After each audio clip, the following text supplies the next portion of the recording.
Welcome to new fashion maker JH friends. आज आपण इथे ही प्लाझो पॅन्ट रेडी केलेली आहे. तुम्ही इथे बघू शकता. या पॅन्टला आपण मागच्या साईडला इलास्टिक आणि फ्रंट साईडला बेल्ट अटॅच केलेला आहे कॅनव्हास ऍड करून. तर हे बघा, इथे मी घेतलेलं आहे सलवारचं फॅब्रिक, जे मटेरियल मधून येतं ते. तसं तुम्ही 2 मीटर फॅब्रिक मध्ये सुद्धा ही सलवार बनवू शकता, म्हणजेच की प्लाझो बनवू शकता. तर हे बघा, अशा पद्धतीने तुम्हाला डबल फोल्ड करून घ्यायचं आहे. काठाची जी बाजू आहे ती आपल्याकडे ठेवून विरुद्ध बाजूला बंद बाजू ठेवायची आहे. अशा पद्धतीने फॅब्रिक अंथरल्यानंतर खाली फोल्डिंगला आपल्याला बॉटमच्या साईडला 2 इंच घ्यायचे आणि वरच्या साईडला संपूर्ण उंची घ्यायची आहे. फ्रेंड्स, हे डबल फोल्डेड फॅब्रिक आहे, तुम्ही लक्षात घ्या हा, की हे डबल फोल्डेड आहे, 4 फोल्ड नाहीये. हे बघा, अशा पद्धतीने उंचीचं मार्क करून झाल्यानंतर कमरेच्या मार्किंगसाठी आपण सीट रुंदीचा चौथा भाग प्लस 1 इंच करूयात. आता ज्यांना थोडं आणखीन लूज हवंय, जसं हेवी माप असेल तर ते 2 इंच सुद्धा ऍड करू शकता. आता इथे 42 सीट होतं, 42 चा चौथा भाग आला 10.5. 10.5 मध्ये मी 1 इंच ऍड करून घेतलेलं आहे, तिथं 11.5 आलेले आहेत. आता त्यानंतर काय करायचंय, आपल्याला सीट रुंदीचा तिसरा भाग करून घ्यायचा आहे आणि त्यामध्ये 2 इंच ऍड करायचे. तर वरच्या साईडला आपण बेल्ट साठी 2 इंच सोडून आपण जे 14 मार्क करून घ्यायचं आहे. 14च्या उंचीवर मार्क केल्यानंतर पुढच्या साईडला आपल्याला 2.5 इंचावर मार्क करून घ्यायचंय.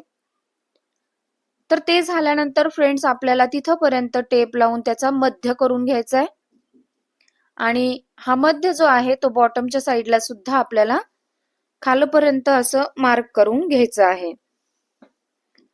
तर आता आपल्याला काय करायचंय, तर याच्यानंतर आपण बॉटम किती आहे, बॉटमचा निम्मा प्लस काहीही नाही केलं तरी चालणार आहे. फ्रेंड्स, इथे 20 इंच बॉटम आहे, तर मी इकडे 5 आणि इकडे 5 असं टाकलेलं आहे. आपण शिवण मार्जिन पाव इंच टाकून देऊयात. तर हे बघा, अशा पद्धतीने आता हे सीट उंची जी आहे, म्हणजेच जी आपण 14 इंच घेतलेली होती ती मार्क करून घ्यायची आहे आणि अशा पद्धतीने तुम्हाला मार्क करायचंय. आता जर तुमच्याकडे पट्टी असेल, याची स्केल असेल, तर तुम्ही त्याने मार्किंग करा. मी रॅन्डमली हाताने मार्क केलेला आहे. आसनच्या साईडला सुद्धा आपल्याला अशा पद्धतीने मार्किंग करून घ्यायची आहे. तर हे पहा फ्रेंड्स, आता आपण याला कट करून घेऊयात. कट केल्यानंतर आपण बॅकचा जो पार्ट आहे तो काढूयात. तर बॅकचा पार्ट काढण्यासाठी आपल्याला अशा पद्धतीने, आता हे कट झाल्यानंतर आपल्याला काय करायचं आहे, पुन्हा आपल्याला डबल फोल्डिंग अशा पद्धतीने फॅब्रिक अंथरून घ्यायचं आहे.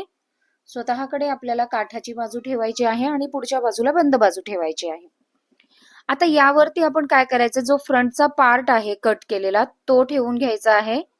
तर हे बघा, अशा पद्धतीने आपल्याला व्यवस्थित असा हा जो फ्रंटचा पार्ट आहे आपण कट केलेला तो ठेवून घेऊयात. फ्रेंड्स, अतिशय सोपी आहे प्लाझो पॅन्ट. तुम्ही अगदी व्हिडिओ बघून जर स्किप न करता बघितला तर अगदीच तुमची पॅन्ट अगदी व्यवस्थित बनणार आहे. तर हे बघा, अशा पद्धतीने आपण अंथरून घेऊयात. आणि व्हिडिओ जर आवडला फ्रेंड्स तर व्हिडिओला लाईक, शेअर आणि चॅनलला सबस्क्राईब नक्की करा. आता हे बघा, जे आहे जसं आहे त्या पद्धतीने आपण एकदा आखून घेऊयात व्यवस्थित असं. त्यानंतर काय करायचंय फ्रेंड्स, आपल्याला 2-2 इंच या साईडला वाढवायचं आहे. हे बघा, आसनच्या पुढे सुद्धा मी 2 इंच वाढवलेले आहेत आणि खाली बॉटमच्या साईडला सुद्धा आपण 2 इंच वाढवलेले आहेत. आता तुम्ही इथे बॉटमच्या साईडला नाही वाढवलेत तरीही चालणार आहे, खाली तुम्ही स्ट्रेट लाईन घेऊ शकता. हे बघा, अशा पद्धतीने आपण मार्क करून घेणार आहोत सगळीकडे. हे बघा, असं मार्क झाल्यानंतर आपल्याला कमरेच्या साईडला जे आहे ते वरच्या साईडला आणखी 2 इंच आपल्याला हे देखील वाढवायचे आहेत. हे बघा, इथे प्रत्येकच ठिकाणी आपण 2-2 इंच एक्स्ट्रा ठेवलेलं आहे आणि अशा पद्धतीने आपल्याला क्रॉस लाईन आखून घ्यायची आहे. आता आपण हा फ्रंटचा साईड बाजूला करूयात आणि जे मार्किंग केलेलं आहे त्या मार्किंगवर आपण कट करून घेऊयात. फ्रेंड्स, अशाच पद्धतीचे आपले भरपूर व्हिडिओ चॅनलवर अपलोड आहे, तुम्ही चॅनलला व्हिजिट करून बघू शकता. तर हे बघा, आपलं कट झालेलं आहे. आता हा जो फ्रंटचा पार्ट आहे तो घेतोय आपण. फ्रंटच्या पार्टला आपण असा निम्मा भाग करून टक्स साठी मार्क करून घ्यायचंय. हे बघा अशा पद्धतीने आपण टक्स मारून घ्यायचं, जसं आपण ब्लाउजच्या बॅकला टक्स मारतो त्याप्रमाणे. आता याचं आसन शिवून घ्यायचं आहे आणि टक्स मारून घ्यायचं आहे. फ्रेंड्स, याचं जे आसन आहे ते एकमेकांनाच स्टिच करून घ्यायचंय. म्हणजे फ्रंटच्या पार्टचंच आसन जॉईन करायचं आहे. आता हे बघा इथं आपण हे आसन जॉईन केलेलं आहे आणि वरच्या साईडला आपण टक्स देखील मारला आहे. आता त्यानंतर आपल्याला काय करायचंय, बेल्टसाठी आपल्याला फॅब्रिक काढून घ्यायचंय.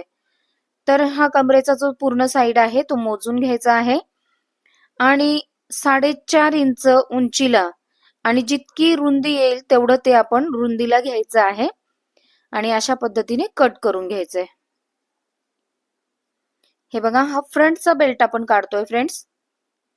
बॅकचा आपण बॅकच्या मापानुसारच काढणार आहोत. आता हे पहा आपला एक बेल्ट काढून झालेला आहे. आता आपण जो दुसरा बेल्ट आहे बॅक साईडचा तो काढून घेऊयात. आता इथे बॅक साईडचं जेवढं माप आहे तेवढं मोजून घ्यायचंय कमरेचं. हे बघा अशा पद्धतीने मोजून घ्यायचंय. बॅकला सुद्धा फ्रेंड्स आपण आसन जे आहे ते जॉईन करून घ्यायचं आहे आणि पुन्हा आपण 4.5 इंचाची अशी ही पट्टी काढून घेणार आहोत. रुंदीला जेवढं आहे तेवढं आपण घ्यायचं आहे आणि उंचीला आपण 4.5 इंचाचा बेल्ट घेणार आहोत. फ्रेंड्स, तुम्ही इथे 3चं घेतलं तरीही चालणार आहे, पण हे जे फॅब्रिक आहे हे थोडंसं पातळ आहे. त्याच्यातून म्हणजे बेल्ट, कॅनव्हास आणि ते इलास्टिक आहे ते दिसलं असतं, त्यामुळे मी डबल फोल्डिंग साठी घेतलेलं आहे. तर हे बघा अशा पद्धतीने ही पट्टी ठेवायची आहे. आतल्या साईडला उलट्या साईडला ठेवायचं आहे आणि स्टिच करून घ्यायचंय. तर हे बघा आता आपण आधी बॅक पार्ट रेडी करूयात. तर त्यासाठी मी इथे अशा पद्धतीने स्टिच करून घेते. जी पट्टी आहे ती आपण खालच्या साईडला ठेवणार आहोत आणि इलास्टिक ठेवायचं आहे. मी इथे 1 इंच इलास्टिक यूज केलेला आहे. तुम्हाला बारीक किंवा जाड तुमच्या हिशोबाने घेऊ शकता. आता इथे फ्रंटला आपण पहिले पॅक करून घेऊयात, म्हणजे इलास्टिक हलणार नाही. आणि बघा अशा पद्धतीने डबल फोल्ड करून बरोबर त्या शिलाईवर शिलाई मारायची आहे, म्हणजे जी फिनिशिंग आहे ती व्यवस्थित अशी दिसणार आहे पॅन्टची, म्हणजेच की बेल्टची. आता हे बघा अशा पद्धतीने स्टिच झाल्यानंतर आपण बघूयात आता हे किती सुंदर दिसतंय. आता हे पहा इलास्टिक आपलं लावून झालेलं आहे. आपण दुसऱ्या साईडला सुद्धा स्टिच करून घेऊयात. हे बघा किती फिनिशिंगने आपल्या बेल्ट हा रेडी झालेला आहे इलास्टिकचा. आता यावरती आपण एक स्टिच करून घेऊयात. हे ऑप्शनल आहे फ्रेंड्स, तुम्ही नाही जरी असं स्टिच करून घेतलं तरीही चालणार आहे, पण तसं जर आपण ठेवलं तर जो इलास्टिक आहे ते फिरण्यासारखं वाटतं, फिरल्यासारखं, म्हणून मी इथे स्टिच करून घेते वरती. आता आपण फ्रंटचा पार्ट सुद्धा रेडी करून घेऊयात. त्यासाठी मी कॅनव्हास घेणार आहे. इथे 1 इंची मी कॅनव्हास घेतलेला आहे. 1 इंचीच इलास्टिक वापरल्यामुळे मी 1 इंच असं जे कॅनव्हास आहे 1 इंची रुंदीचं ते यूज करते. आता हे बघा जसं आपण इलास्टिक ठेवून फोल्ड करून स्टिच केलेलं होतं त्याचप्रमाणे आपल्याला हे देखील स्टिच करायचं आहे. अगदी व्यवस्थित अशी टीप घ्यायची आहे आपल्याला. तर हे बघा अशा पद्धतीने स्टिच करून झाल्यानंतर जो फ्रंटचा बेल्ट आहे तो सुद्धा रेडी होऊन जाईल आपला अगदी फिनिशिंगनी. थोडंसं प्रेस करून घ्यायचं आहे फ्रेंड्स, म्हणजे जी फिनिशिंग असते ती छान येते. आता मला इथे खूपच घाई होती सो मी नाही केलेलं आहे. त्यानंतर आपल्याला दोन्ही साईडच्या ज्या बाजू आहेत त्या स्टिच करून घ्यायच्यात. हे बघा अशा पद्धतीने मी स्टिच करून घेते. दोन्ही साईडच्या ज्या बाजू आहेत त्या स्टिच करून घेऊयात आपण. त्यानंतर आपण काय करायचं आहे, बॉटमचा फोल्डिंगसाठी जे आपण 2 इंच सोडलेलं होतं, एक्स्ट्रा मार्किंग केलेलं होतं ते सुद्धा घ्यायचं आहे. त्याला फोल्ड करून घ्यायचंय. त्याची फोल्डिंगची टिप झाल्यानंतर फ्रेंड्स आपल्याला आता ऑलमोस्ट आपला जो प्लाझो आहे तो रेडी झालेला आहे. आता आपण यावरती जी पट्टी होती डिझाईनची ती स्टिच करून घेऊयात त्याच्यावरती. इथे तुम्हाला असेल तर ठीक, नसेल तर तुम्ही नाही जरी स्टिच केलं तरी चालणार आहे. इथे ड्रेसचं होतं म्हणून मला ते भेटलं, अवेलेबल झालं. मी ते स्टिच करून घेते. त्यानंतर आपल्याला साईडच्या दोन्हीही स्टिच मारून घ्यायच्यात आणि तुमचा प्लाझो जो आहे तो रेडी झालेला आहे. अशाच पद्धतीने फ्रेंड्स आपले व्हिडिओ येत राहतात चॅनलवर.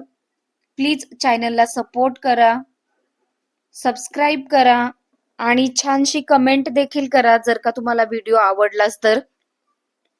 तर हे बघा, अशा पद्धतीने आपली जी प्लाझो आहे ती रेडी झालेली आहे दोन्हीही साईडला स्टिच केल्यानंतर.